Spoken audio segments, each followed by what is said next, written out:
Bolivia. Ella es la representante, la directora científica del país de Bolivia, y nos va a acompañar hoy con un webinar ya titulado Violencia de Género y Feminicidio. Este es un preámbulo del congreso que tendremos el 11 y 12 de septiembre a través también de la modalidad virtual. Entonces, muchas gracias, doctora Guiomar. La dejamos con el grupo para que nos cuente todo el conocimiento y toda la información que nos quiere compartir. Bueno, muchísimas gracias. Buenas tardes. ¿Se confirma que se ve?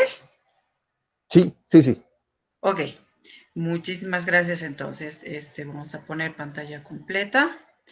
Bueno, es para mí un gran honor estar en este día en especial porque es el día de nuestra nación Bolivia, es el cumpleaños de Bolivia. No tenemos mucho que festejar porque estamos viviendo momentos muy difíciles, no solamente por la pandemia, sino por el problema político tremendo que tenemos.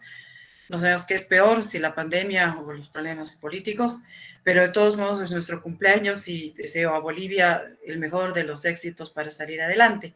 Agradezco a esta hermosa Asociación Latinoamericana de Psicología Jurídica y Forense por darme este chance de compartir con ustedes este tema que, bueno, también tiene que ver con lo que lamentablemente en nuestro mundo pasa, que es precisamente lo que es violencia. En este caso, violencia de género y feminicidio, tema que vamos a complementar con mi colega Pili de México para poder que ustedes puedan pues realizar las preguntas que quieran y para que después se animen a también estar profundizando estos temas en nuestro congreso.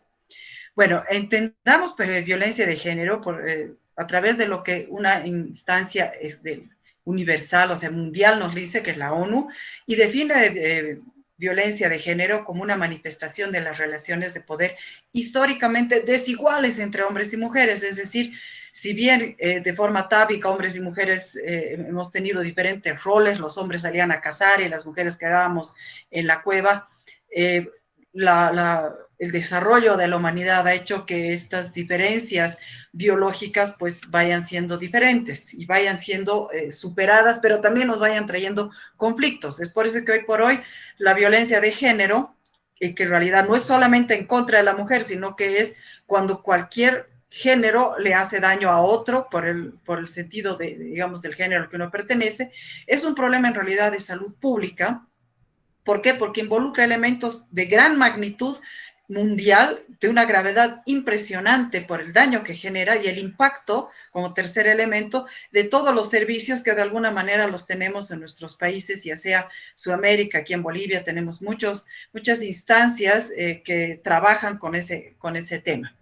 ¿Qué elementos tenemos que ver al analizar esta situación? Que hemos visto que a lo largo de la historia nuestro rol de hombres y mujeres ha sido en realidad planteado inicialmente por nuestras necesidades de contexto y por lo biológico. La mujer tenía el encargo biológico, que lo sigue teniendo, y el hombre se suponía que era el proveedor. Sin embargo, como he dicho, la industrialización y todo ha hecho que estas situaciones vayan cambiando. Se observa que antes la mujer tenía que acatar más al hombre por esta situación biológica o por el rol que en la historia hemos ido cumpliendo tanto hombres como mujeres. Sin embargo, también sabemos que la Segunda Guerra Mundial ha cambiado estas estructuras de género por muchos elementos muy relacionados con el desarrollo de nuestras sociedades y cómo nos hemos ido capacitando y dando cuenta que el elemento, digamos, profesional de ejercicio de funciones productivas para la sociedad, pues está al igual entre hombres y mujeres. Pero también por otro lado tenemos actitudes donde la mujer ha socapado mucho la conducta machista y hoy por hoy todavía sucede en algunos espacios. Y el derecho le fue dando a las mujeres poco a poco más poder, más igualdad, o sea, digo, nos ha ido dando, lo hemos ido aceptando. ¿Qué ha ido pasando en esa situación? Por eso es que hoy yo me atrevo a preguntar, vivimos hoy un extremo feminista, tenemos ahora, yo siento que hombres y mujeres en ciertos momentos estamos como en en un cuadrilátero, donde en una esquina están los hombres y en el otro las mujeres, y nos damos cuenta que en realidad todos somos ciudadanos. Como dicen en mi país, hoy por hoy ya nadie pelea por un feminismo y machismo porque el COVID ataca a hombres y mujeres por igual y todos somos los contagiados, aunque ya nadie dice las y los contagiados, porque todos somos contagiados. Adicionalmente, otros datos nos plantean que hay violencia bidireccional, es decir, tanto hombres como mujeres se están violentando hoy por hoy, especialmente en las relaciones de pareja. La mujer ha salido, evidentemente, de un rol tradicional materno y lo ha ampliado hacia una lucha de poder, porque, bueno, hemos encontrado también a lo largo de toda la historia mucha resistencia para incursionar en las labores que eran netamente masculinas y que las mujeres podemos cubrir con total cabalidad o mejor, y eso no depende del género, sino de la capacidad con la que hayamos, digamos, generado a lo largo de nuestra vida. Hay una investigación muy interesante de Delgado en el 2015 que ha mostrado en 60, una muestra de 60 mujeres y 55 hombres de 17 años, o sea, adolescentes, donde ha mostrado los resultados que la violencia se da entre ambos sexos. Esta investigación ha sido de preguntar a estas personas lo que sentían a lo largo de su noviazgo, y las diferencias entre hombres y mujeres han visto que ambos sienten la violencia tanto en víctimas y ambos se sienten víctimas y ambos se sienten agresores. Esto, por lo tanto, cuestiona un tanto el rol en el cual suele situarse a los hombres como agresores y a las mujeres como víctimas. O sea, esa situación donde la mujer era la víctima está cambiando, pero no del todo, o sea, solamente que se está matizando de alguna otra manera. Por ello es que hay que entender que la violencia de género en realidad es únicamente ejercida por el hombre. Hay que preguntar, ¿no? O sea, hoy por hoy estamos viendo, yo por lo menos como perito, tengo muchas personas que vengo evaluando como víctima a hombres y no solamente a mujeres. Y bueno, eso también se da por una serie de factores, la ley y todo esto, este cambio que estamos viviendo, para mí es una cuestión como que se tuvo una tesis, hemos planteado una antítesis y espero que en algún momento lleguemos a una síntesis libre de violencia. ¿Cuál es la opinión entonces de la población respecto a la equidad de género? O sea, hoy por hoy todo depende a quién se le pregunte y de qué forma, como para que nos den una respuesta subjetiva u objetiva en cuanto a quién es más violento y si se justifica o no la violencia. Por último, desde mi perspectiva, no se justifica la violencia bajo ningún término, ¿no? Por otro lado, nos preguntamos si los hombres consideran que sus derechos se ven vulnerados a partir de la prevalencia que se le otorga ahora a la mujer. Hay leyes, por lo menos en mi país, que dicen el 50% de las personas tienen, o sea, de los empleados en el Estado tienen que ser mujeres, o sea, tiene que haber una paridad. Y eso me parece forzar una situación, porque lo que debería hacer que una persona sea útil para un trabajo no es su género, sino es su capacidad. ¿Cuál es el efecto entonces de la constitución política, las leyes y toda esa dinámica que estamos viviendo en los géneros? Nos están ayudando a superar este problema de género, de violencia de género, o en realidad lo está generando. Por definición, entendemos que la violencia de género es un tipo de violencia física y o psicológica ejercida contra cualquier individuo, es decir, no estamos hablando solamente que la violencia es ejercida para mujeres, sino en contra de mujeres, sino que es para cualquier individuo. En este caso se agrupan todas las formas de violencia que se pueden ejercer. No es una violencia privada, porque evidentemente todo el mundo se da cuenta o es de conocimiento de muchas personas, porque se manifiesta también como el símbolo más brutal de esta desigualdad, la violencia de género, ¿no? Porque es el resultado de todo un problema. ¿Qué formas tiene la violencia en general y también por ende la violencia de género? La violencia física, como he dicho, otros la pueden percibir, es la más frecuente, se ve, se observa una lesión física. La psicológica, que para mí es una forma de violencia que es transversal a todas, a la física, a la económica y a todas las que se pueden presentar, porque una persona cuando es violentada sufre per se psicológicamente, pero específicamente puede también entenderse como la implicancia de manipulación que provoca sentimientos, digamos, de culpa en la propia víctima, que hasta se la trastoca como si ella fuera en realidad la culpable de todo esto, y que produce una desvalorización, un sufrimiento, un desmedro, un daño a la víctima que sufre violencia psicológica. Por otro lado está la económica, que se da a través del control del dinero, la sexual, desde luego con el uso sexual de la mujer, más que todo ahí sí, la mujer es, yo diría un 99%, haciendo una estimación, la víctima en contra de su voluntad para un beneficio propio, ¿no? La social es un alejamiento, en este caso también es en mayor cantidad la mujer la que es la víctima de un alejamiento del otro, de contacto social, prohibiéndole alguna relación digamos, lo que se da en pareja. Estas son las 5 más importantes y más frecuentes, pero por ejemplo en Bolivia nos tenemos la ley 348 que plantea 16 diferentes formas de violencia. Esta ley se llama Ley para garantizar a la mujer una vida libre de violencia. O sea, fíjense cómo ya la ley plantea un problema de género, porque el título plantea que la ley está hecha para la mujer, aunque más adelante en uno de sus artículos dice que es para ambos sexos, ¿no? Para ambos géneros. Es decir, es un poco complicado y bueno, en todo caso, la ley nos plantea en Bolivia 16 diferentes formas y otras más que las deja, digamos, abiertas, y estas son las que estamos viendo nosotros en pantalla. Viendo en un estudio que se ha hecho en Bolivia por un instituto de carácter más que todo feminista, que es el CIDEM, pero que tiene muchos muy interesantes estudios estadísticos, nos muestra que los rangos de edad por total de, por ejemplo, de los feminicidios, tema que vamos a tocar un poco más adelante, es precisamente la edad de mayor vulnerabilidad es entre los 18 y los 30 años. Fíjense que más del 50% de los grupos etarios para los feminicidios están en esa edad de juventud, de primera juventud y de juventud como tal. Si también analizamos en este mismo estudio los crímenes a mujeres directamente, vemos que el 64% serían calificados como feminicidios y el otro 36% estarían asesinatos por inseguridad ciudadana. Pero, digamos, dentro de lo que es cuando hay una muerte de mujer, ¿no? Sin embargo, aquí un poquito tendería yo desde la perspectiva jurídica o psicológica a discrepar un poco porque no toda mujer que muere es por el hecho de ser mujer, ¿no? Pero eso ya es una cuestión de entender la tipificación, cómo se plantea. Estas 3 siguientes filminas que las planteo no las vamos a leer, quisiera que ustedes mientras yo voy hablando simplemente las lean, pero ¿cuál es el mensaje que quiero dar? Que con estas 3 filminas que siguen, y las 2 siguientes, quiero mostrar cómo nuestro lenguaje, en nuestro contexto actual,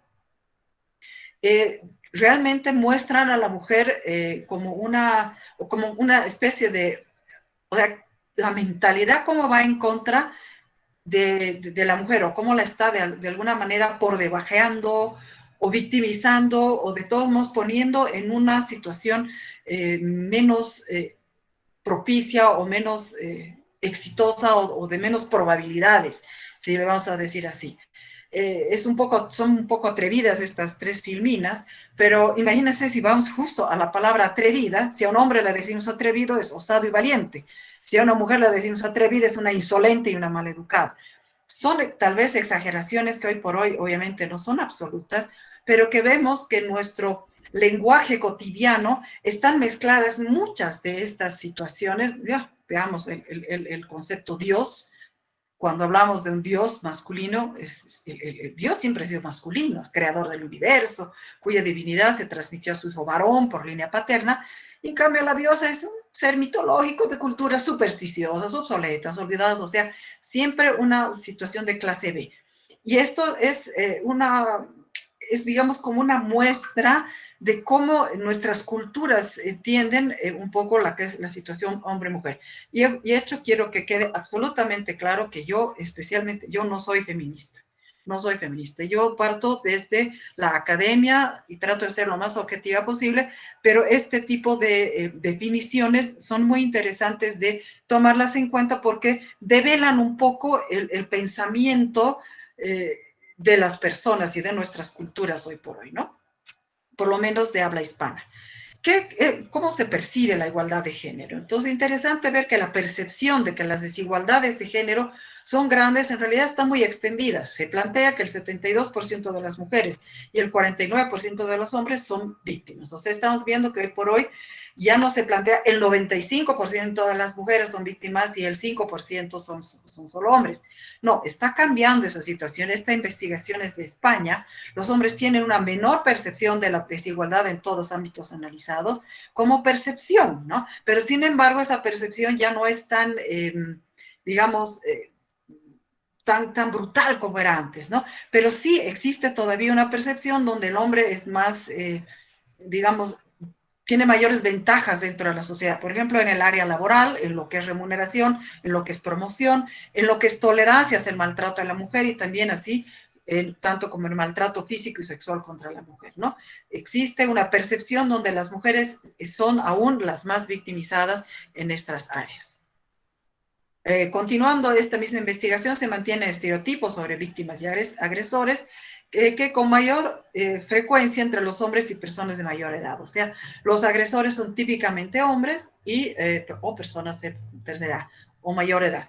Y eso es porque, claro, el mensaje de hace unos 30, 40 años todavía era muy fuerte hacia un mundo más masculinizado que el que tenemos ahora. Se habla de un 89% que consideran que las víctimas aguantan por los hijos, o sea, las mujeres, y un 67% por ser dependientes económicas. Es decir, todavía hoy por hoy, en un siglo XXI, encontramos esta situación que todavía uno no, o la mujer no ha logrado saltar sobre su sombra para independizarse, para poder tomar la rienda de sus vidas por sí sola y todavía estar decidiendo a partir de su género femenino de tener menos oportunidades. Se habla de un 35% de mujer que consiente inclusive las conductas masculinas, él tiene derecho, es mi marido, la religión así lo dice, todavía hay un gran porcentaje, se habla de un 38% que tienen a exculpar inclusive al agresor al considerar que suelen tener alguna enfermedad mental. Pobrecito, es que le ha ido mal en su trabajo, es que yo no le he planchado su camisa, etcétera, los exculpan todavía. Es un porcentaje todavía fuerte. A su vez, también se mantiene la percepción que los grupos vulnerables a la violencia de género, que se reconoce que cualquier mujer puede sufrirla, encontramos mayor vulnerabilidad en cierto tipo de mujeres, mujeres con discapacidad, menores de edad, mujeres extranjeras, mayores de 65 años y también residentes en núcleos rurales, como más vulnerables de sufrir violencia de género que las demás. O sea, si las tomamos por distintos grupos, encontramos que todavía en todos estos grupos que estoy planteando, la mujer, como ven, sigue siendo aún más vulnerable o todavía con mayor probabilidad víctima de una violencia. Luego, también estos prejuicios relacionados al género en Bolivia, hay una investigación relacionada por Justiniano en el 2013, plantea que la sociedad boliviana valora más lo masculino que lo femenino. O sea, al final del camino uno puede decir lo que quiera, pero cuando uno, por ejemplo, quiere casarse, de la mujer se espera que las mujeres sean cuidadoras del hogar, criadoras de los hijos, que sean y las hijas de la pareja, cariñosas, tiernas, sensibles, fieles, etcétera. Se busca ese estereotipo todavía, porque se ha visto en este estudio, por ejemplo, que los hombres, cuando buscan una pareja, cuando son jóvenes sin casarse, cuando buscan una pareja para todavía divertirse, pasarla bien, etcétera, se busca mujeres muy, muy voluptuosas, muy divertidas, etcétera, etcétera. Pero el momento de casarse, ya cuando dicen, bueno, ahora es edad que siente cabeza, pues no, ahora me voy a casar con una mujer que tal vez no sea tan bonita, pero va a ser una madre para mis hijos, va a ser sensible, va a ser tierna. Este experimento ha sido muy, muy interesante. Y del hombre, por otro lado, ¿qué se espera? Se espera algo diferente. Lo interesante es que este estudio también muestra que en algún momento los hombres están también incursionando en elementos femeninos, lo cual me parece excelente. Que algunos también sean padres de hogar que cuiden a los niños. Pero de todos modos se mantiene un tinte bastante grande con que el hombre es el que tiene que ser todavía y aún el jefe del hogar, el proveedor, el protector, el fuerte, el autoritario, que las tareas del hogar en realidad en general deban ser todavía llevadas por las mujeres o por la empleada, deben sentir un deseo y atracción a las mujeres, está bien que un hombre tenga gustos, y los niños dicen que esté casado no quiere decir que no pueda ver el menú, etcétera, pero si es del revés, eso no se puede, ¿no? Entonces, y que los hombres tienen que ser sexualmente activos, súper machos, ¿no? Que deben tener inclusive hasta más de una pareja a la vez. Estos elementos todavía están muy arraigados en nuestra sociedad actual, lamentablemente. Y la mujer como víctima, ¿cómo es? O sea, vemos que en realidad, como les decía hace un rato, hay muchas mujeres que en realidad están siendo víctimas. ¿Y qué tipo de víctimas? O sea, mayor vulnerabilidad. Por ejemplo, y esto lo hemos visto en China, hubo mayor cantidad de abortos en China de mujeres, porque podían tener un solo niño, y hacían una amniosíntesis o una ecografía, y si develaban que el bebé que estaba viniendo era mujercita, pues era mucho más factible que la aborten, ¿no? Entonces hay mucho más cantidad de abortos de niñas por este diagnóstico prenatal, ¿no? Hay muchos más infanticidios femeninos donde se prefiere hombres. En la propia Bolivia, en el altiplano, hay muchas situaciones en que las mujercitas aún cuando no hay buenas cosechas tienden a ser sacrificadas todavía, ¿no? Si hay falta de comida y atención médica, digamos, en un pueblo que tiene muy pocos recursos, entonces normalmente se desvía esa falta, o sea, lo poco de comida que hay es para alimentar a los hombrecitos y lo menos y las sobras pueden quedar para las niñas. Los llamados asesinatos de honor también son, ¿quiénes son las víctimas? Las mujeres, también por lo del dote, ¿no? El tráfico, más cantidad de tráfico es tráfico de mujeres. Y obviamente en la violencia doméstica tenemos más cantidad de mujeres violentadas. Aquí el INE es el Instituto Nacional de Estadísticas de Bolivia y plantea una encuesta, a través de una encuesta realizada de prevalencia y características de la violencia contra la mujer, esto ha sido en 2016, se observa que, bueno, la violencia psicológica, como les digo, es transversal a todas, pero en este caso solamente ha sido tomado como violencia psicológica. Y claro, la violencia psicológica ha aumentado tremendamente porque se ha visibilizado, más no es que ha aumentado a la violencia psicológica como tal, sino que se la visibiliza y se la ha aceptado como una forma de violencia. Por eso es que ven ustedes un porcentaje tan elevado en relación a la física, porque la física siempre aparecía como más fuerte, ¿no? Y la psicológica como débil, como que siempre plantean, todavía está en el imaginario de muchos administradores de justicia que la peor es la violencia física, cuando en realidad es la violencia sexual y o la violencia psicológica, las peores violencias que se puede sufrir, ¿no? A su vez, también el tipo de violencia más común, como les planteo, es la psicológica. El agresor controla a su pareja en su forma de vestir. Esto vemos, digamos, ya en relación de pareja como tal, en sus amistades, quienes pueden ser o no pueden seguir siendo las amistades de la pareja una vez que se casan o hacen la relación más fuerte, en qué horario puede salir o no, inclusive si va a trabajar o va a estudiar la mujer, ¿no? Y esto alcanza inclusive hasta un 46% de mujeres solteras que durante el noviazgo siguen o ya vienen sufriendo este tipo de violencia, ¿no? Y vemos que en el noviazgo un 21% ya sufre de violencia sexual, 16% de violencia física, un 12% de violencia económica, etcétera, agresiones que han sido cometidas por una pareja con la que todavía no se ha tenido necesariamente una relación formal.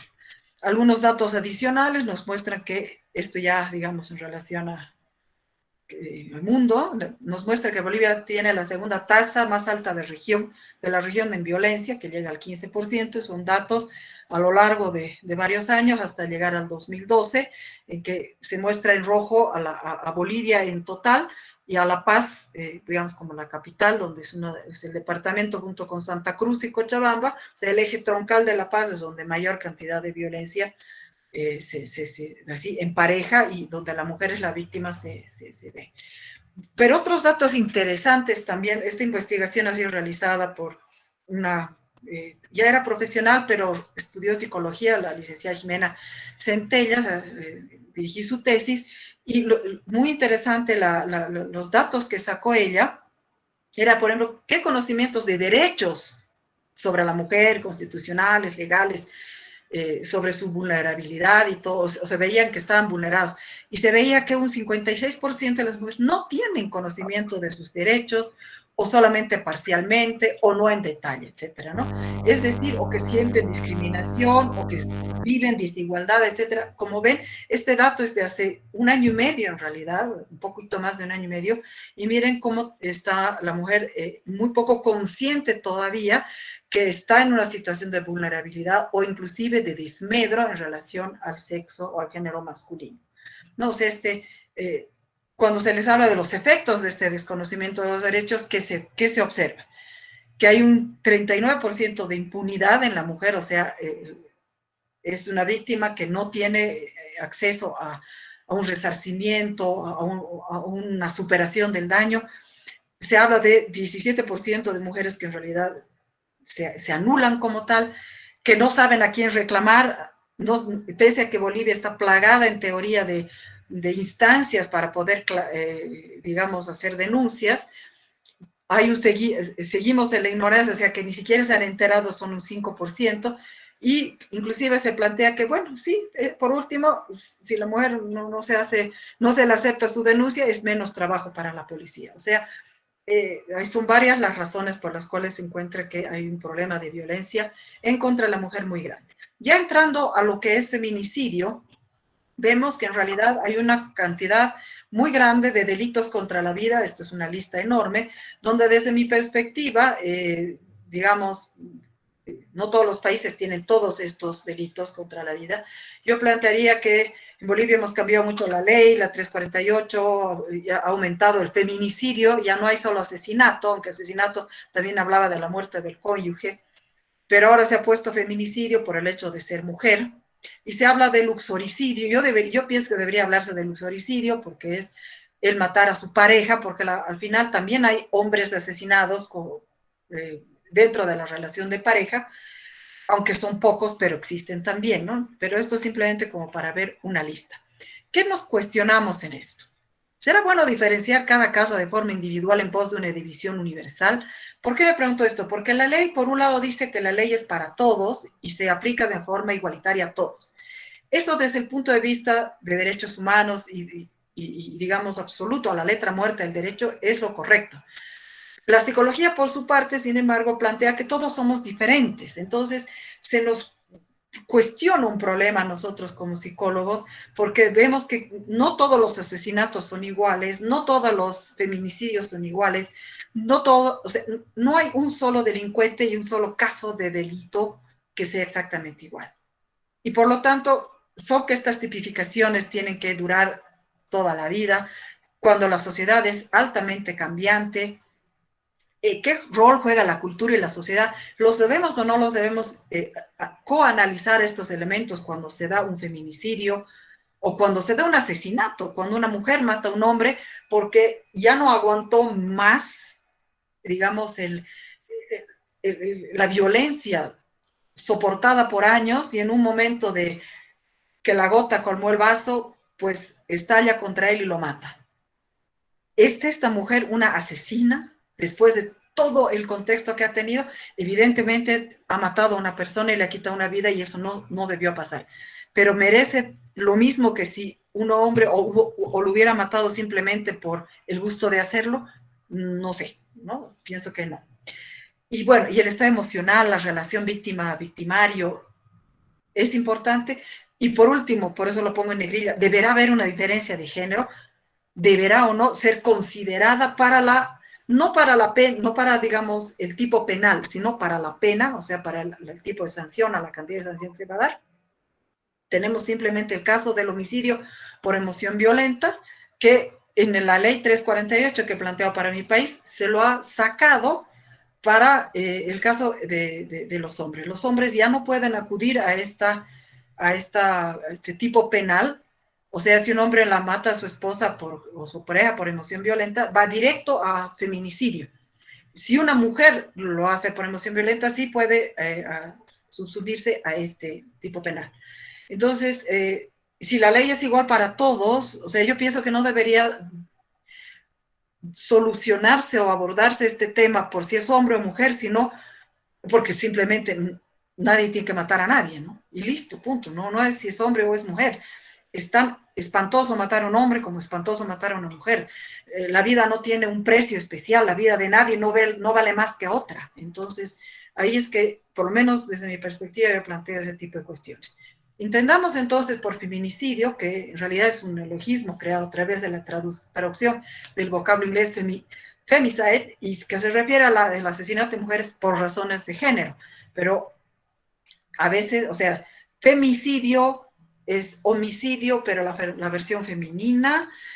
Ahí ya tenemos, bueno, hay muchas tendencias a darles diferentes definiciones a este tipo de situaciones. No toda mujer es matada por ser mujer. ¿no? Eso tampoco es así, ¿no? Entonces, el feminicidio es el más grave y condenable acto de violencia contra las mujeres. O sea, yo diría, el asesinato a una mujer es lo peor que se puede hacer, o el asesinato a una persona es lo peor que se le puede hacer a otra persona. Y desde luego no solo implica un acto de barbarie, sino uno de los síntomas más claros de una sociedad tremenda. Y en el caso de matar a una mujer, pues sí, evidentemente tenemos una diferencia biológica en cuanto a tal vez la fuerza. Una mujer es biológicamente en general más débil que un hombre, en general, tampoco es algo absoluto. Y una de las posibles explicaciones señalan que el feminicidio no solo se circunscribe al acto homicida, sino también a un contexto, digamos, mucho más complejo que incluye un drama social, político, cultural, económico, etcétera, etcétera. Por eso es que detrás de todo esto, esta reacción les digo, ya no estamos en la tesis, ahora estamos un poco en la antítesis, y a ver, vamos a ver que algún día llegar a la síntesis donde en realidad ya nadie mate a nadie. Eso sería para mí lo ideal. Apunta a las relaciones de poder. Evidentemente, hoy por hoy, muchas de las situaciones están planteadas a que una sociedad es mucho más, o sea, el poder y la violencia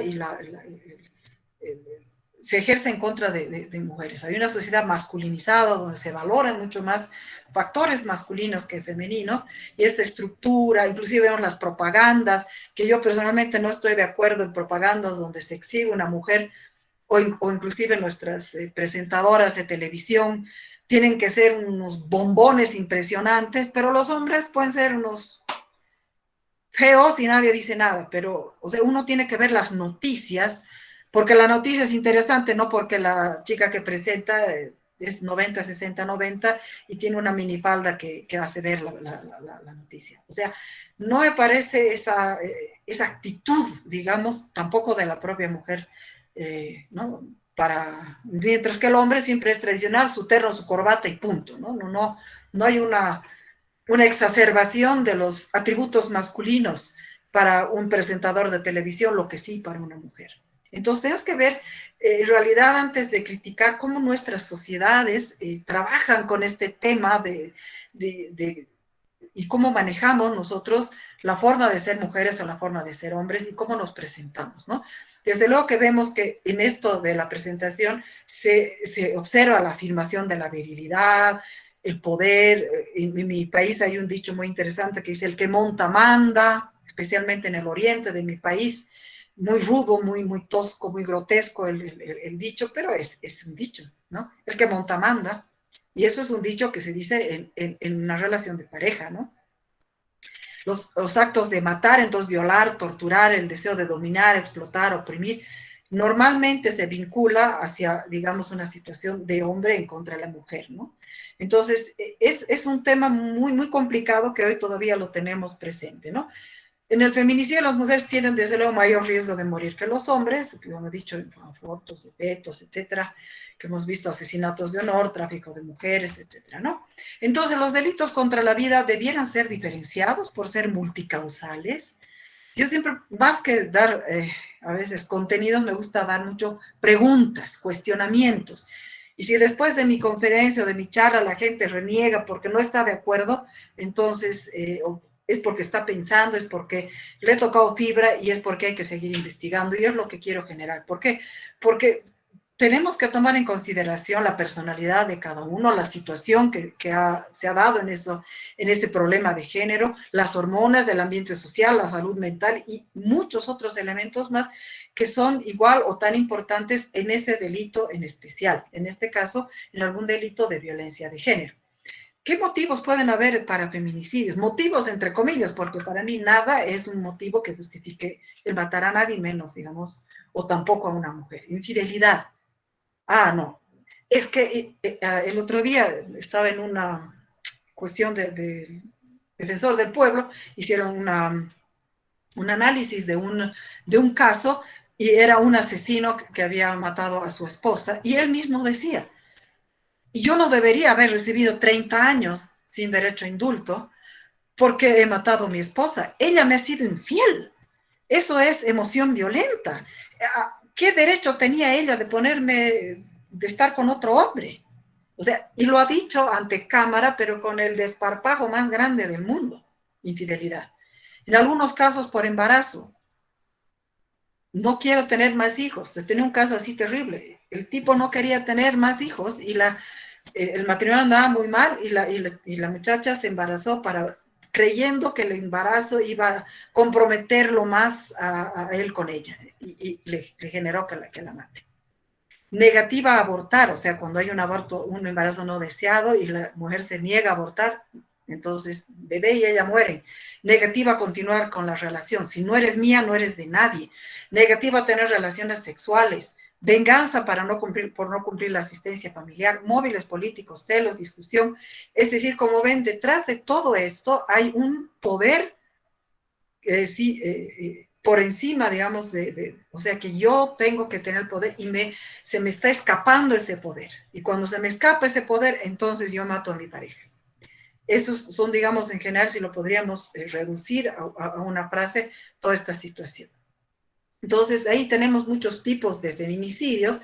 El íntimo, que es el más grande, que es a la pareja, el solamente por un, entre comillas, solamente sexual, el infantil, porque se mata a mujeres, a niñas después de una violación, o porque, bueno, una niña vale menos, etcétera, por conexión familiar, político, etcétera. Los demás ya son mucho más chiquitos, pero vean cómo el íntimo, a la pareja, es el más frecuente del hecho de que se mata a una mujer. ¿Qué formas hay? O sea, de violencia feminicida, porque cuando no solamente se limitan a matar, sino que hay otro tipo de elementos adicionales que también son un símbolo de mostrar el poder que se tiene sobre el otro. O sea, yo soy más fuerte, por lo tanto, aparte de haberte matado, has quedado amordazada, maniatada, apuñalada. La fuerza de asfixiar a una persona son 4 minutos más o menos de apretar ininterrumpidamente el cuello de la persona. Entonces, obviamente eso es normalmente una expresión muy elevada de poder y de fuerza, ¿no? Cuerpos en descomposición, como una cosificación inclusive del cuerpo, golpeadas, estranguladas, o sea, no es simplemente por la mujer cuando mata a su pareja, lo hace con un golpe, digamos, casi siempre certero, único y acabado, salvo que se vayan al otro extremo, las mujeres que matan a sus parejas a través de veneno y lo pueden hacer durante meses, que también no se quedan tanto atrás, ¿no? Pero no es una cuestión de poder la que está detrás, sino es una situación de quiero librarme de ti y no entrar a la cárcel. No justifica la muerte que se le ha dado a la persona, por si acaso. Pero es una reacción fría, pero que no está detrás de ello yo soy más fuerte que tú y por eso te voy a matar de a poquito mientras tanto sufres. Pero si nosotros analizamos simbólicamente lo que está detrás de estas formas de violencia feminicida, con golpes, con violencia continua hasta terminar matándola, sepultarlas vivas, quemadas, sofocadas, violadas, apuñaladas, etcétera, etcétera, degolladas. Es decir, muchos elementos que si ustedes ven detrás de todos ellos hay fortaleza. Es como decir, aquí yo dejo claro que yo soy el fuerte en esta situación. Este tipo de, a lo mucho que podemos ver en mujeres que matan a sus parejas, les cercenan el pene, pero es como quien dice, normalmente ahí ha habido una situación de celos porque el hombre le ha sido infiel y es pagas por donde pecas. Es una cuestión también simbólica, pero no está el poder detrás.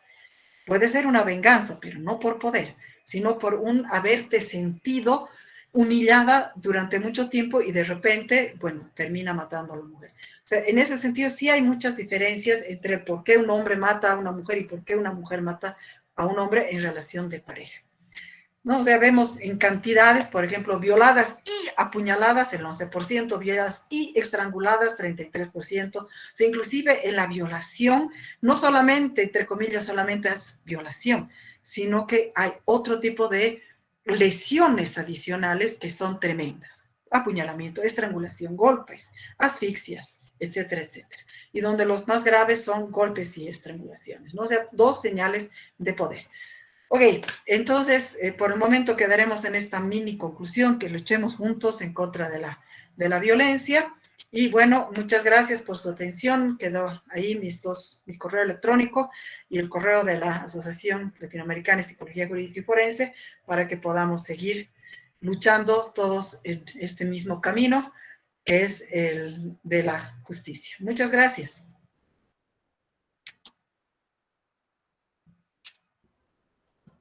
Muchas gracias a ti, Guiomar, por esa conferencia excelente. Creo que ese conocimiento que nos acabas de dar es bastante interesante para todos los que nos gusta todo el tema de violencia. Siguiendo un poco con la dinámica de la actividad, quiero pues invitarles nuevamente a participar de nuestro Congreso Internacional en Psicología Jurídica y Forense, que se realizará el 11 y 12 de septiembre. Allí van a poder participar como ponentes, podrán participar como asistentes, incluso podrán presentar estudiantes de psicología, de algunas carreras afines, podrán participar dando o colocando sus trabajos allí desde la participación como semilleros. Igual ahora premiación, vamos a tener algo muy, muy chévere esos 2 días, 11 y 12 de septiembre. También las preguntas que se están realizando las haremos hacia el final o parte de ellas, porque pues al parecer son bastantes preguntas. Trataremos de escoger algunas de ellas para poder preguntarle, en este caso, a nuestra ponente, Guiomar Bejarano, y también a la segunda ponente hacia el final de la segunda ponencia. Bueno, muchas gracias, Guiomar. Muchas gracias. Vamos a continuar en este momento con la maestra Pilar Barraza. Ella es directora científica regional para México y nos va a acompañar con un tema bastante interesante. ¿Eres de personalidad violenta? ¿Lo sabes? Bueno, eso lo van a saber en un momento con Pilar Barraza. Muchas gracias.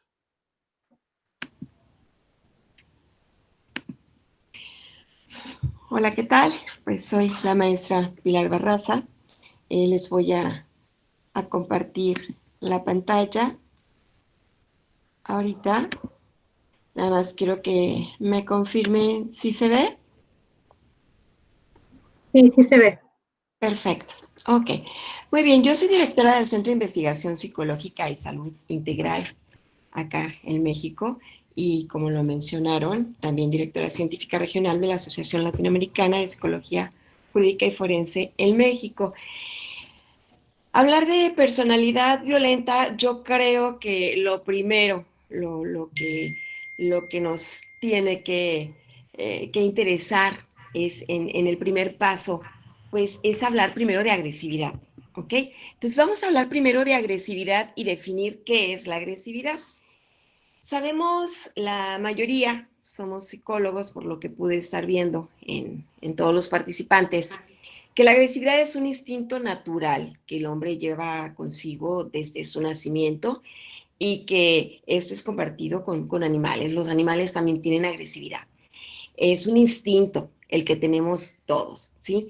Y este instinto nos sirve para estar alertas en todo momento, para poder adaptarnos al entorno.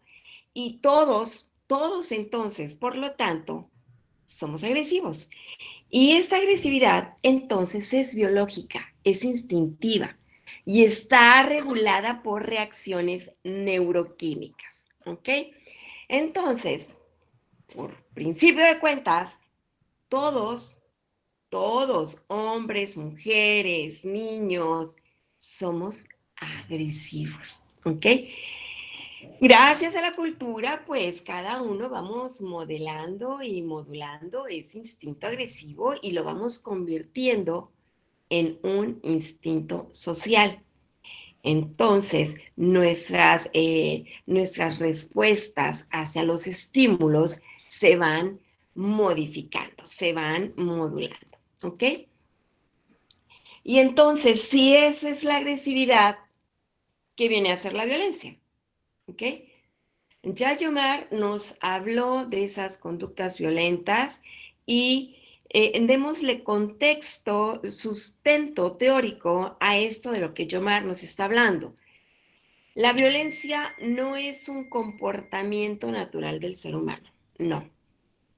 Se trata de un producto cognitivo y sociocultural. Esto se alimenta por los roles sociales, por los valores, por las ideologías, por los símbolos, etc. Entonces, por lo tanto, la violencia es una conducta aprendida y con una gran carga de premeditación e intencionalidad. La persona que es violenta está decidiendo ser violenta, ¿sí? La persona que va más allá de la agresividad y que evoluciona hasta la violencia está decidiendo actuar con violencia. Esta parte del ser humano es una transformación de la agresividad y lo hace para hacer daño a otro ser humano. Quiero comentarles que esta forma de actuar violenta no existe en ninguna otra especie animal, solo en el ser humano, ¿sí? Es en donde nosotros ideamos el cómo podemos estar por encima de alguien más, en cómo nosotros ideamos el hecho de qué es lo que cómo vamos a dañar, cómo vamos a pasar por encima de los derechos, por encima de la integridad de la persona a la cual estamos violentando, ¿sí? La violencia, ustedes saben, lo acabamos de escuchar con todo lo que nos comentó Yomar de su investigación, genera una disfunción social, es relacional y utilitaria, y claro que la podemos encontrar en diferentes ámbitos, como por ejemplo el abuso sexual, el maltrato familiar, el acoso laboral, el maltrato escolar, el terrorismo, los crímenes de guerra, los feminicidios. La violencia es lo que en nuestra sociedad está haciendo que ésta sea disfuncional y no es regional. No se trata de Bolivia, no se trata de Colombia, no se trata de Perú, no se trata de México, no se trata de Estados Unidos, no. Se trata de todo el mundo. Estamos evolucionando hacia la violencia. Estamos yendo más allá de nuestro instinto. Estamos utilizando lo que son todo nuestro proceso cognitivo para estar por encima de los demás.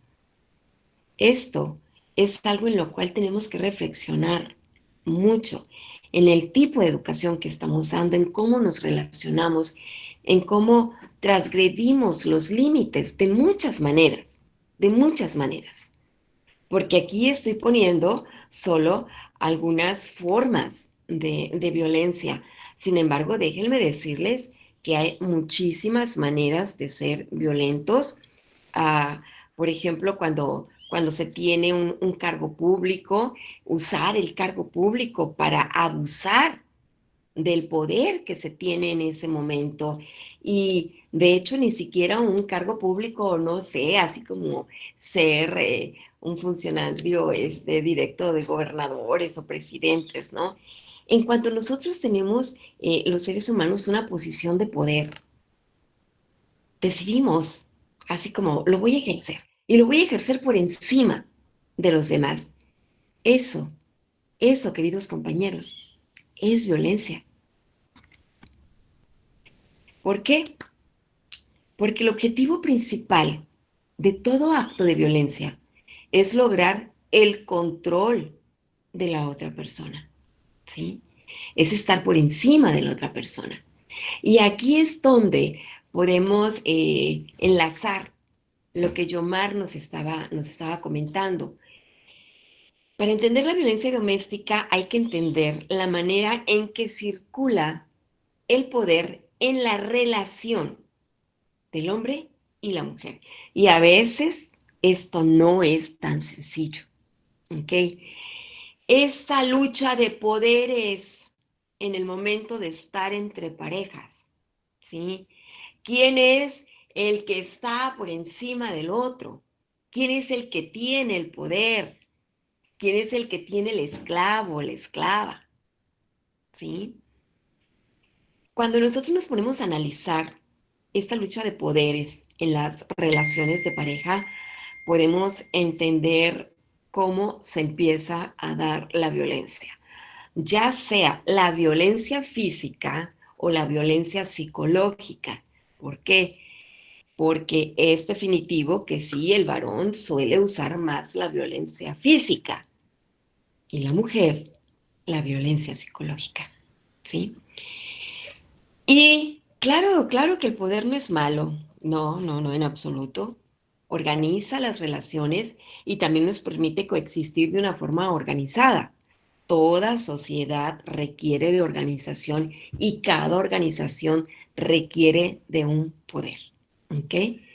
Para que podamos nosotros actuar como sociedad, precisamente, o dentro de un ámbito familiar, cómo podemos cada uno llevar a cabo nuestro rol dentro del ambiente familiar también. Solo que, queridos compañeros, hay formas de poder legítimas y hay otras formas de poder abusivas. ¿Cuál es el límite? ¿Cuál es el límite? Quiero que lo pienses en este momento. ¿Cuál será ese límite para ti ahorita que lo estamos comentando, entre la forma de poder legítima y la forma de poder abusivo? ¿Quién va a establecer este límite? ¿Sí? Yo te puedo dar mi opinión, pero ahí tienes el chat para que empieces a escribir, ¿ok? Yo, he desayunado, comido y cenado todos estos días agresividad y violencia, personalidades violentas, personalidades agresivas. Todos estos días, mañana, tarde y noche, lo he estado analizando, leyendo, documentándome. Y podría decirte que hasta ahorita me he encontrado con tantas teorías, tantas sociedades, con esas formas diversas de relacionarse, en donde para mí el límite podría ser en donde uno de ellos se sienta abusado, ¿sí? Uno de ellos se sienta incómodo con la relación. Para mí ahí podría estar el límite, porque definirlo en conductas, en patrones establecidos, en reglas sociales establecidas, esto cambia de una sociedad a otra, es diferente, ¿ok? Entonces yo podría ponerlo así, ¿sí? Tú puedes ponerme tu opinión ahí en el chat. Entonces, ah, existen varias formas de manifestar la violencia. Eh, Puede ser el poder resulta abusivo cuando vulnera o lesiona el derecho del otro, ¿sí? Puede ser el uso del poder en contra de otro más débil, ¿sí? A eso le podríamos llamar violencia y abuso, ¿ok? De hecho, ahorita yo estoy segura de que varios están pensando, por ejemplo, en el bullying, ¿sí? El objetivo principal de todo acto de violencia es lograr el control, es controlar a la otra persona, ¿sí? Por eso yo te lo ponía, por eso yo te mencionaba el hecho de sentirse por encima de los demás, estar por encima del otro, ¿sí? Los hombres que ejercen violencia, creerás que no vinculan el daño a la verdadera intención que hay detrás de esta conducta, que es controlar, ¿sí? Ah, lo mencionaba Yomar en su ponencia, dice, bueno, había una chica que se embarazó para que se casara con ella, es el chico, y el chico en vez de casarse, pues la mata, ¿no? ¿Qué es lo que el individuo estaba haciendo? Él quería tener el control de la situación. Él dijo, yo no quiero tener un hijo, ¿sí? Entonces, como no quiero tener el hijo, yo voy a controlar la situación. ¿Qué voy a hacer? Pues me deshago del hijo y me deshago de ella también, ¿ok? Entonces, ellos no creen inclusive que estén haciendo daño, ¿sí? Ellos solo están solucionando su problema, están controlando la situación, ¿ok? Entonces, ah, si eso es violencia, pues ahorita empieza así como que, pues entonces, ¿qué es agresión? ¿Ok? Sí es cierto que hay un proceso cognitivo, una capacidad de decisión para llevar a cabo el acto violento, pero entonces, ¿en dónde surge? ¿En dónde nace? ¿Cuál es esa raíz de la violencia? Déjame comentarte que las conductas agresivas, ¿sí? Te lo recuerdo, son parte de toda especie viva, ¿ok? Y existen estructuras biológicas que al ser estimuladas van a disparar una respuesta agresiva. Yo sé que ahorita te estás acordando de todas tus clases de neuroanatomía y entonces estás ya pensando en ese cerebro primitivo, en ese neocórtex y demás, ¿verdad? Entonces, esta agresividad aparece cuando la persona se siente amenazada, cuando está en una situación que se siente amenazado, ¿sí? Ya sea su territorio, su fuente de alimentación, su reproducción o la vida. La conducta agresiva es una conducta de defensa cuando nos encontramos ante alguna situación de peligro o de pérdida de algo vital. Nos ponemos en alerta. Inclusive lo podemos ver. Es así como que echamos los hombros hacia adelante, ¿sí? O sea, nos ponemos en actitud de hombros hacia adelante inmediatamente, así como el pecho, ¿sí? Conforme nos hemos ido sociabilizando, civilizando, la cultura ha ido regulando la agresividad, ¿ok? La de algunos, por cierto, ¿verdad? Entonces, se va dando la civilización y se va regulando la agresividad. Vamos controlando nuestras conductas agresivas, ¿ok? Vamos a ver, ¿en dónde hacen este match, esta relación, este vínculo, lo que es la agresividad y la violencia? Dice, sin embargo, la conducta agresiva y violenta se aprende, ¿sí? Y los medios de comunicación están repletos de agresividad y violencia. Las consecuencias de esto las estamos viviendo todos, todos. Inclusive el hecho de salir a la calle sin ponernos cubrebocas. Estamos alterando ese orden social. No nos está importando el de enfrente, ¿sí? No lo estamos cuidando. Esta es una forma de violencia. La violencia social es uno de los temas que predomina, ¿sí?, en la agenda política de nuestros tiempos, siendo una de sus variantes aquella que se desarrolla dentro del ámbito familiar. Lo comentaba Gio, a pesar de que se produce esta violencia dentro de un ámbito privado, pues está considerada uno de nuestros grandes problemas sociales. Y con esto de la pandemia, muchísimo más. ¿Por qué? Pues porque confinamos a familias completas juntas, ¿ok? Y yo sé que ahorita ya va tomando forma el a qué se debe que haya existido tanta agresividad y violencia en estos días de confinamiento, ¿sí? ¿Qué decían estos Freud y Winnicott? Ellos comentaban desde aquel entonces ya había estudios científicos con respecto a la pulsión de vida. ¿Se acuerdan? Pulsión de vida, pulsión de muerte, en donde cada uno de nosotros estaba preparado de manera biológica como para emitir una respuesta o una reacción, ¿ok? Y ya ahorita puedes tú ir discriminando entre lo que sería el diablito y lo que es el angelito, ¿sí? Porque podemos tener respuestas o podemos reaccionar, ¿ok? Hablar ya de reacción y respuesta, nos referimos aquí a Montagu.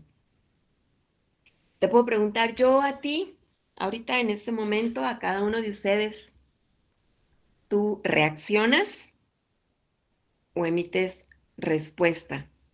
¿Sí? Sí, se acuerdan de lo que eran los estudios de Pavlov y de Skinner, en donde decía que a cada estímulo corresponde una reacción, ¿sí? Entonces, cada uno de nosotros reaccionamos o respondemos, ¿sí? Reacciona el instinto, responde a el estado consciente, el estado cognitivo, ¿ok? Entonces, en la neurobiología existen hechos biológicos que están corroborados científicamente, ¿ok? Y aquí nos vamos a esto que a mí en lo particular soy clavadísima, colgadísima, se me hace muy interesante. Y nos dice que claro que sí, el efecto de la testosterona sobre diferentes zonas del cerebro, como el hipotálamo y la amígdala hipotalámica, produce un aumento progresivo de dichas conductas.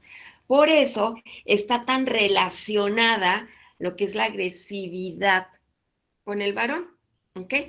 Por la testosterona y todas estas cuestiones de la criminalidad, que esto ya estaríamos hablando de una manera más profunda y lo podemos hacer en otra plática.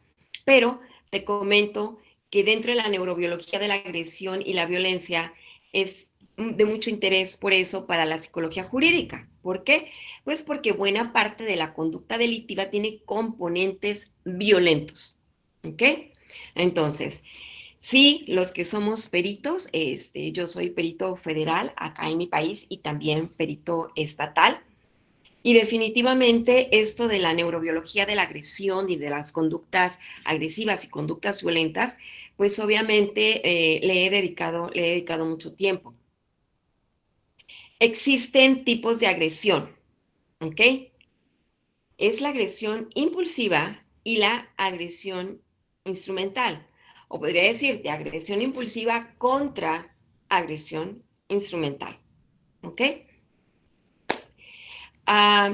Vamos a hablar de estructuras como para que podamos aterrizar bien lo que sería la agresión impulsiva y la agresión instrumental, que yo sé que ahorita ya con lo que hemos hablado, pues cada uno de ustedes ya tiene una idea clara.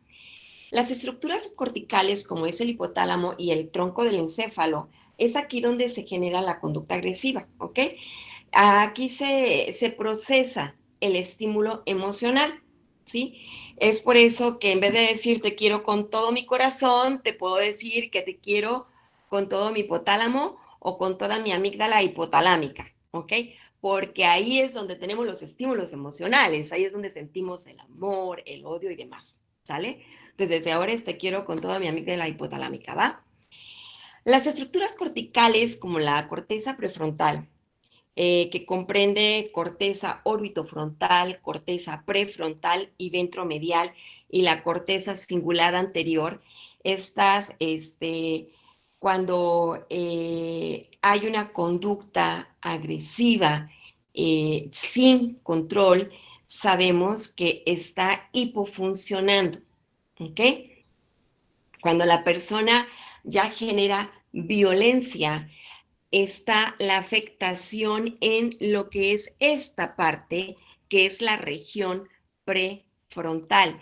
Y todos aquellos de ustedes que manejan la cuestión neurobiológica sabrán que en esta parte tenemos lo que son las funciones ejecutivas, exactamente, funciones ejecutivas, o sea, la conducta del sujeto.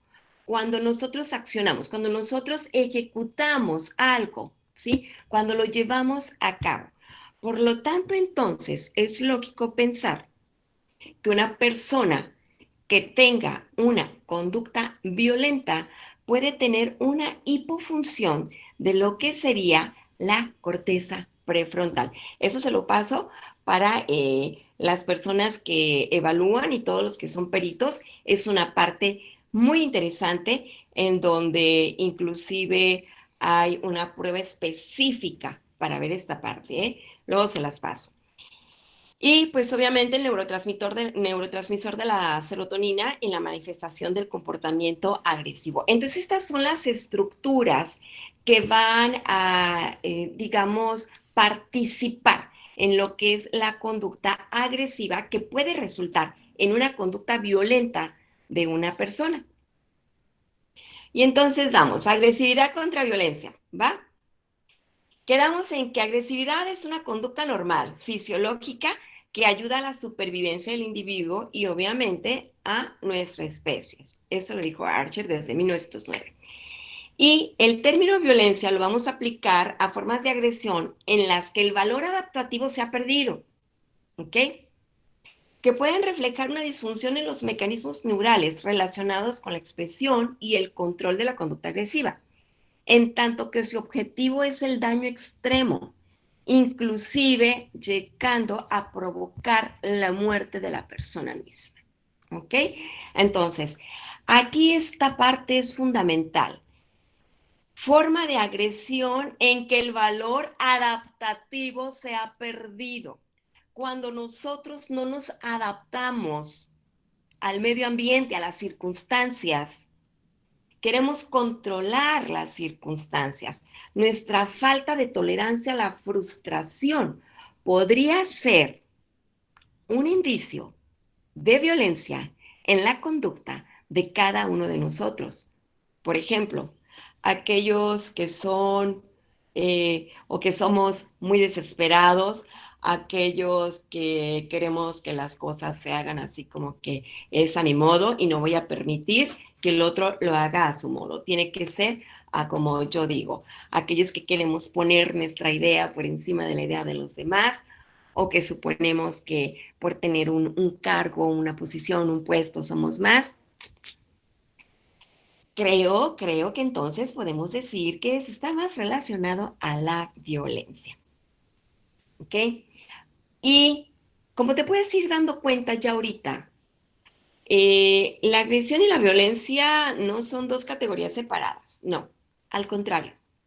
Desde la perspectiva en que yo te lo estoy comentando, vamos a considerar que tanto la agresión como la violencia son conductas complejas que en dosis moderadas pueden tener una función adaptativa en entornos ambientales exigentes que supongan retos para la supervivencia del individuo. O sea, que sí, claro, que va a haber momentos en los cuales tengamos que ser agresivos o que necesitemos de la agresión por el proceso adaptativo, pero también puede haber circunstancias en que necesitemos de la violencia, en donde si no hago esto para terminarlo, no voy a ir hacia adelante, ¿ok? Pero tengan mucho cuidado, ¿ok? Aquí es donde te pregunto, con todo lo que has escuchado, ¿eres de personalidad violenta? ¿Sí? De este modo, la agresión y la violencia podrían considerarse como parte de una misma dimensión continua, ¿sí? En donde empezamos con la agresividad, pero al no controlar, al no tener digamos, este proceso cognitivo, entonces podemos derivarlo en violencia. Y luego, después de suponer que somos de carácter fuerte, pues resulta que tal vez eres violenta o violento. La violencia debería ser considerada como el resultado final de una cadena de eventos vitales, durante la cual los riesgos se van acumulando y potencialmente se refuerzan unos a otros, hasta que la conducta violenta se dispara en una situación específica. ¿Ok? Entonces, aquí sabemos que se va acumulando, acumulando. Entonces, podría yo comentarte esto que sigue, ¿sí? ¿Te acuerdas que en una diapositiva anterior hablamos de los tipos de agresión, de impulso o premeditación? ¿Ok? Muy bien. Cuando el tipo de agresión es de impulso, generalmente es afectivo, es algo emocional, es reactivo, ¿sí? Nada más reaccionamos, ¿sí? Muy probablemente la explicación que se dé a toda esta violencia que se vivió dentro de los hogares tenga su raíz en el tipo de agresión impulsiva, ¿ok? En donde tensión, ansiedad, el miedo el miedo que las personas estaban viviendo, hombres y mujeres, con mucho miedo del contagio, algunos con el hecho de ver a sus hijos encerrados, los niños también en estado de nerviosismo, con hiperactividad o con estados de ansiedad, en algunos casos de depresión, pues obviamente toda esta situación de emocionalidad hace que en esa convivencia pudiera haber conductas agresivas de tipo reactivo, ¿sí? Impulsados por el miedo, impulsados por la depresión, impulsados por la ansiedad, ¿ok? El otro tipo de agresión es una agresión premeditada. Esa agresión premeditada que tiene ya más relación con la violencia, esta es predatoria, es instrumental, es proactiva, ¿ok? Esto ya va a la agresión misma. Te lo comento, la agresión reactiva es el que se parece a la categoría de impulsividad, como te comento, es una agresión que sucede como una reacción a una frustración o a una provocación percibida. Esto normalmente en un contexto interpersonal. Este tipo de agresión está invariablemente acompañada de hostilidad, de ira, de rabia. Su objetivo básico es compensar, mitigar, bajar ese estado afectivo. Es lo que quiere, curiosamente, de manera instintiva, el sujeto, es una especie de catarsis. ¿Ok? Entonces quiere soltarlo, quiere soltar eso que siente desagradable. Por eso reacciona de esa manera. En la agresión proactiva se caracteriza porque esta no tiene que ir necesariamente de un estado emocional desagradable. No, ni ira, ni rabia. Esta persona reacciona a provocación y se motiva de manera explícita por la expectativa como de ganar algo, ¿sí? De obtener una recompensa, un premio, un poder, el estatus, la dominancia, la simple dominancia social, el simple hecho de decir yo soy más que tú, ¿sí? Esa situación tan fina, tan pequeña, nos da a conocer cómo la persona lo que quiere es darle a conocer al otro. Yo soy más que tú. Esa dominancia social, ese estatus. ¿Ok? Entonces, yo te invito a reflexionar. Al gritar, ofender, al accionar el claxon para que la persona de adelante se apure, al exigir inmoderadamente algo porque crees que tienes derecho, al golpear un objeto, estoy molesto, molesta. ¿Lo haces para demostrar que puedes hacerlo? ¿Sí? ¿Lo haces para demostrar que puedes hacer eso? Si lo haces para demostrar que puedes hacerlo, entonces, pues ya lo sabes. Sí, sí eres una persona violenta. ¿Sí? Acá en México hay un chiste que dicen, sí soy, mamá. Sí, pero luego se los cuento. ¿Ok? Entonces, yo soy Pilar Barraza, te espero en el Congreso, tendremos resultados de una encuesta de personas que no se consideran violentas. ¿Ok? Mil gracias. Aquí sigo para las preguntas, sugerencias o reclamaciones al caso. Muchas gracias, doctora Pilar. Excelente presentación.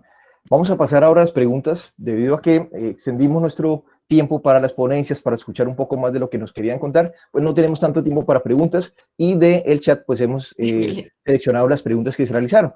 Fueron 5 preguntas que se realizaron. Voy a empezar con la doctora Guiomar Bejarano, y hay 3 preguntas. Primera, en la ley de vida sin violencia para las mujeres bolivianas, ¿viene el concepto de por el hecho de ser mujeres? Esa es una pregunta. Segunda pregunta, ¿hay datos de cuántos feminicidios hay en Bolivia? Y tercera pregunta, ¿qué políticas públicas se han implementado en las fiscalías y Poder Judicial con visión de género? Doctora Guiomar. Buenas noches nuevamente. Sí, evidentemente en la ley 348, si no recuerdo mal, en la definición de feminicidio está precisamente eso, por el hecho de ser mujer, e incluyen un elemento de haber sido inclusive pareja anterior, ¿no? Entonces, eso es algo, digamos, adicional que se ha unido en esta situación, por el hecho de ser mujer. La segunda pregunta iba por ¿cuántos casos hay? Correcto. Que yo recuerdo en este momento, bueno, lo que es curioso es que en estos tiempos de pandemia, un poco como lo planteaba Pili, evidentemente ha subido mucho la violencia intrafamiliar y en nuestro país en especial. Se ha dado mucho infanticidio y también mucho, desde luego, bueno, feminicidios, ¿no? Inclusive mujeres han matado mucho a sus hijos, ¿no? O sea, los niveles de violencia en la familia han subido tremendamente. Y si mal no recuerdo, creo que son 46 casos que llevamos en lo que va del año de mujeres que han sido asesinadas, ¿no? Bueno, hay que pensar ese dato, ¿no? Y cuando decía, por algún momento leía la pregunta, si todos los casos, si eran o no eran por el hecho de ser mujer, por ejemplo, cuando una mujer es asaltada en la calle y además la matan, no puede ser considerado un feminicidio, ¿no? Sino eso es un asesinato. Y bueno, hay elementos que hay que discriminar o diferenciar, ¿no? En el mismo asesinato está cuando se da muerte a una persona que es además su cónyuge o conviviente, entonces eso ya también da paso a que se le dé, en realidad las sanciones, la pena es la misma en ambos casos, en feminicidio como en asesinato, son 30 años sin derecho a indulto. Entonces, ¿cómo se vaya a tipificar, ni siquiera tipificar, cómo se vaya a encajar la conducta del agresor en cuanto a la tipificación para que se haga, se procese a la persona, pues si ese es otro tema, ¿no? Y ahí a veces inclusive estamos justamente con un caso en Bolivia todavía abierto por ese problema de cruce de definiciones entre si fue por el hecho de ser mujer, si fue por X o tal y o Z circunstancia, no doy detalles porque es un caso que aún está abierto, y es precisamente porque hay tantas diferenciaciones adicionales que los unos se agarran porque no está, que no corresponde, porque no está tal cual descrita la norma, y otros dicen, pero en esta situación sí, y eso es un problema para la justicia, en realidad, para que se haga justicia. Y la otra pregunta era por, Frank, si por favor me haces recuerdo. Sí, claro que sí. La última pregunta que te hacían es, ¿qué políticas públicas se han implementado en las fiscalías y Poder Judicial con visión de género en Bolivia? Ya, bueno, hay muchas políticas, creo que han empezado con la ley 348, se podría decir, pero también tenemos otras instancias como es todas las defensorías, o sea, las fiscalías, las brigadas, los servicios legales integrales para la mujer. O sea, hay muchas instancias donde ahora las mujeres pueden ir a hacer presente su denuncia ante una forma de violencia, y hoy por hoy se ha ampliado con una ley que es la 1173, la cual hace que ya, o sea, se reciba la denuncia de la mujer per se, o sea, digamos, y de forma incondicional. Para eso, inclusive he tenido el honor que se me otorgue a mí la tarea de elaborar el protocolo de las preguntas que la policía o el fiscal, no el fiscal, la policía o la instancia a la cual esta mujer vaya a hacer la denuncia, se le hagan. ¿Qué preguntas para ver su situación de riesgo y si realmente está en una situación de riesgo para darle una acción de protección inmediata? ¿Qué medidas de protección se le van a dar? Entonces he elaborado para el país un protocolo con 25 preguntas, donde inclusive en este tiempo de pandemia he estado capacitando a policías que son los que reciben en realidad esta denuncia, para que ellos a través de este protocolo que tiene 25 preguntas, pero que no solamente son para, ellos querían que yo solamente haga preguntas para responder sí, no, ABC y tiquear. Y yo les decía que eso no es correcto, que no es completo, entonces hemos hecho un cuestionario, digamos, como que en dos bandas, ¿no? Que sí se puede cuantificar en relación a decir sí, no, ABCD, pero cada pregunta tiene una subpregunta situacional, Entonces ya con esa información mucho más grande, el criterio de quien está tomando, está recibiendo esa denuncia de la mujer va a ser mucho más profunda, más amplia y va a poder ser respaldada.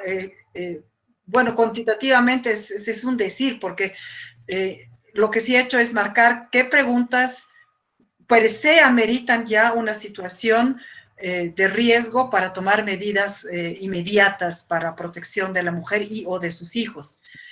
Ha sido una discusión inclusive en esto, que si este instrumento iba a ser dirigido solamente para mujeres o para hombres, y yo decía, tiene que ser genérico para ambos, porque también puede venir un hombre que se sienta en situación de riesgo, podrá ser uno, pero el Estado, la ley es para todos.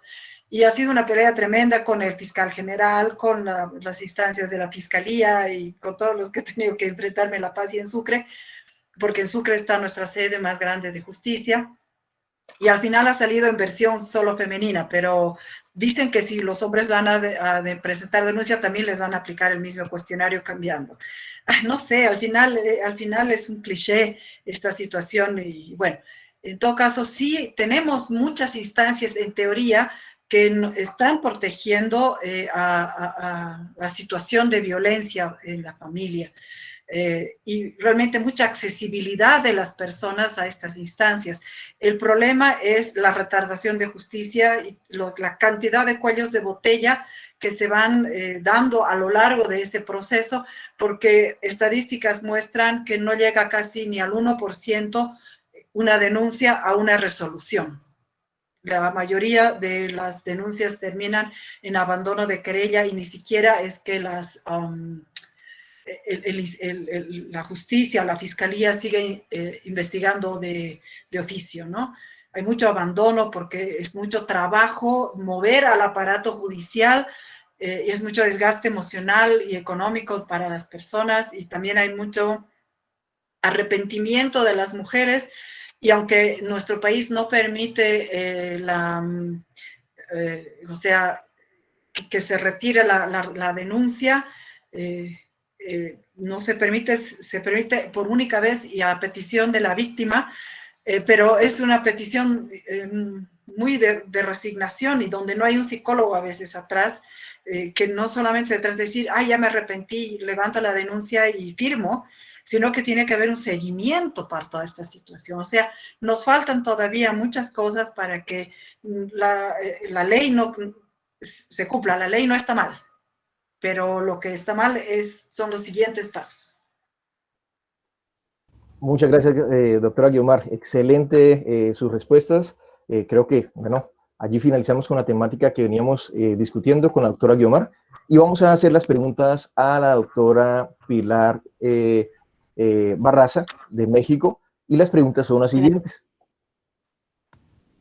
Si se percibe la violencia como instinto, ¿no se justificará más la violencia? Y, bueno. Yo creo que desde ahí, ¿no? Vamos de nuevo, vamos a empezar con la presentación otra vez, ¿va? Lo siento, porque ese era el punto. La agresividad es el instinto, ¿ok? La agresividad. Entonces, la violencia no es natural. La agresividad es natural en los seres humanos, es instintiva y la tenemos todos, ¿no? Entonces, por eso digo, voy a volver a empezar la presentación porque pues ese era el punto, ¿no? Hacer la diferencia entre agresividad y violencia.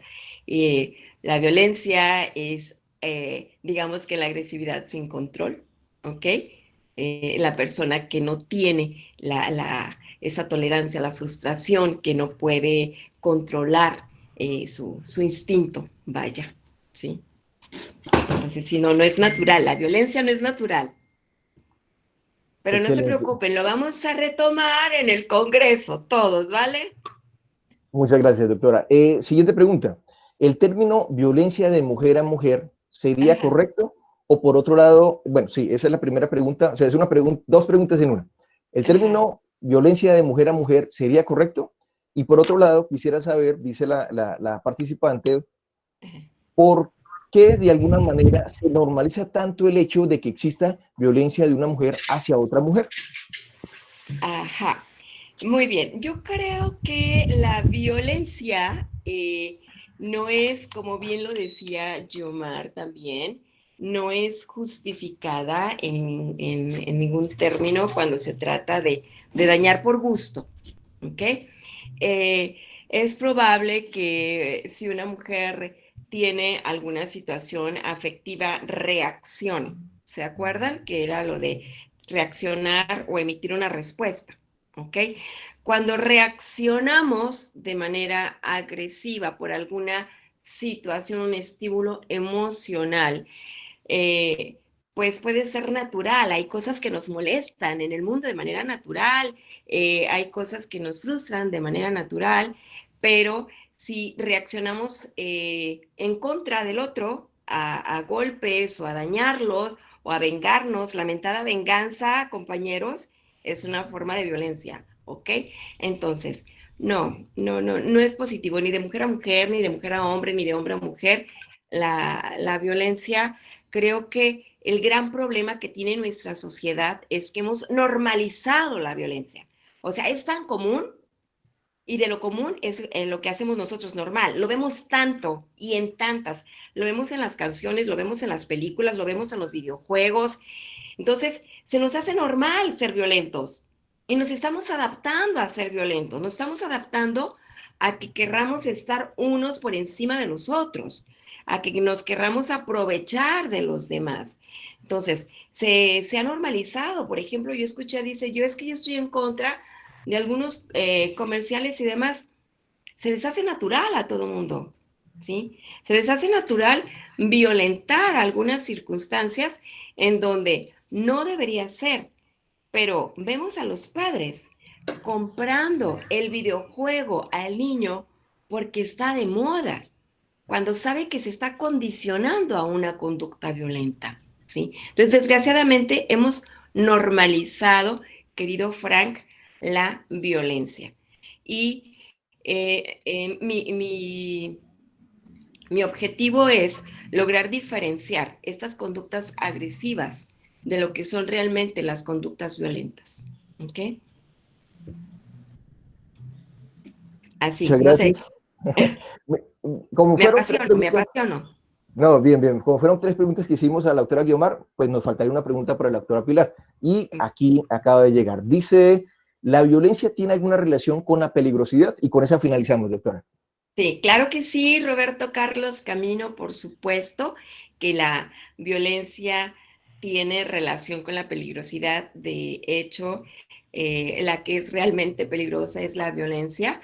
La agresividad es una forma de manifestación natural hacia la defensa de algo, pero cuando nosotros estamos, digamos que en buen control de nuestro neocorte, de lo que es nuestro lóbulo frontal, en área prefrontal, funciones ejecutivas, logramos dominar. Puede haber algo que nos incomode mucho, que estemos completamente en contra de eso, pero en el momento en que logramos saber qué fue lo que pasó, tranquila, todo va a estar bien, vamos a solucionarlo, esto no va a pasar a mayores, empezamos con eso y controlamos y no llegamos a la conducta violenta. Pero cuando nos permitimos todos, a mí me tocó hacer presenciar un acto violento en un juzgado hace poco, precisamente por una persona que se puso violenta, ¿ok? Entonces, eso es así como el pan nuestro de cada día, ver esas conductas violentas que pueden llegar a la peligrosidad, porque algo que era muy simple, la otra persona estaba armada y pudo haberse armado un zafarrancho ahí tremendo. La conducta violenta es sinónimo de peligrosidad, claro que sí. Finito. Muchas gracias, doctora Pilar. Bueno, vamos en este momento pues a agradecer a todos los participantes que estuvieron desde diversos países, Argentina, México, Perú, Ecuador, Colombia, bueno, y algunos países tal vez me faltan por nombrar, pero sé que estuvieron allí y les agradecemos su participación. Queremos invitarlos a el próximo webinar que se va a realizar el 20 de agosto a las 17 horas, 5 de la tarde, Ecuador, Perú, Colombia, y allí el webinar se va a tratar retos y avances de la evaluación psicológica forense en pandemia. Allí van a estar a cargo los especialistas, la Magister Jenny Junco y el Magister Edgar Poveda de Ecuador. Jenny Junco de Perú, Edgar Poveda de Ecuador. Los esperamos, no se lo vayan a perder. También queremos agradecer a todos los patrocinadores que han hecho pues, sus aportes para que podamos realizar el congreso virtual que se realizará el día 11 y 12 de septiembre, en donde, repito, podrán participar algunos como ponentes, otros como asistentes y también estudiantes que tengan investigaciones en temas relacionados con la psicología jurídica y forense. No siendo más, pues agradecemos a cada uno de su asistencia. Entonces, aquí están nuestras redes sociales, Facebook, Twitter, YouTube, y pues no se pierdan el congreso ni la próxima webinar. Muchas gracias por acompañarnos.